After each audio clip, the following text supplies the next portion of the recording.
তো আমরা আজকে যাব সুন্দরবন। তো সুন্দরবনটা হলো, এটা সেই সুন্দরবন না, এটা হলো আমাদের বানানো সুন্দরবন, যেখানে ছিল রাফি, রাশিদুল, জিশান, সুরুজ, কাউসার, শান্ত এবং আমি। তো আমরা সবাই হাঁটতে হাঁটতে চলে গেলাম সুন্দরবনে। যে এই সুন্দরবনে যাওয়ার পরে আমরা সবাই ঘোরাঘুরি করতেছিলাম, মজা করতেছিলাম। তারপর হঠাৎ করে মনে পড়লো এখানে সুন্দরবনের রয়্যাল বেঙ্গল টাইগারকে দেখানো দরকার। তো আমি একটু অল্প করে দেখানোর চেষ্টা করতেছিলাম, ওরাই ছিল রয়্যাল বেঙ্গল টাইগার। তারপর আমরা আবার হাঁটা শুরু করলাম। তো হাঁটতে হাঁটতে গুটি গুটি পাই আমরা যখন এগিয়ে যাচ্ছিলাম, তখন সামনে দিচ্ছিল সবাই, আর সাইডে পানি ছিল। অবশ্য সেখানে অনেক রোদ ছিল, কিন্তু গাছগাছালির কারণে রোদটা বেশি পড়ে না।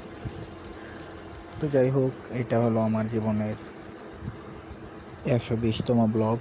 আগেরগুলোতে ভাইরাল হয় নাই, তো এটাতে হওয়ার কোনো ইচ্ছা নাই। সো এই বুদ্ধিটা আমাকে দিয়েছে কাউসার। তো আমি একটা কথাই বলতে চাই, কাউসার তুমি আমাকে উল্টাপাল্টা বুদ্ধি দিও না।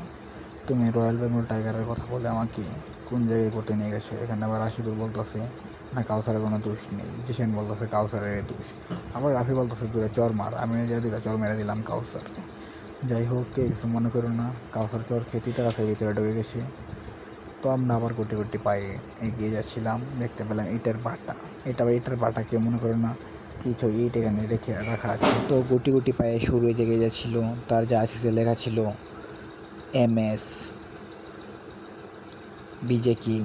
যাই হোক, একটু মজা নিলাম, কারণ আমার এটা 170তম ব্লগ। যে এই ব্লগে আমি আগের কোনো ব্লগে ভাইরাল হয় নাই। তো বলতেছিলাম এই ব্লগে আমি ভাইরাল হব না। তো ভুল মানুষেরই করে, কাউসারের করে, আমরা সবাই করি। তো যাই হোক, তো এখন দেখা যাচ্ছে একটা সুন্দরতম রাস্তায়, যে রাস্তা প্রিন্স ভাই গুরুত্বপূর্ণভাবে ঠিক করার চিন্তা ভাবনা করেছে। তো সেখানে রুবেল ভাইও চেষ্টা করছে। তো আমরা চাই যে সব রাস্তাঘাট পাকা হয়ে যাক, কেননা আমাদের হালুয়াঘাট শহরে কোনো রাস্তায় যেন কোনো সমস্যা না থাকে। তো এটা আবার হালুয়াঘাট শহর না, কারণ হালুয়াঘাট থেকে অনেকটা ভিতরে ইন্ডিয়ার দিকে।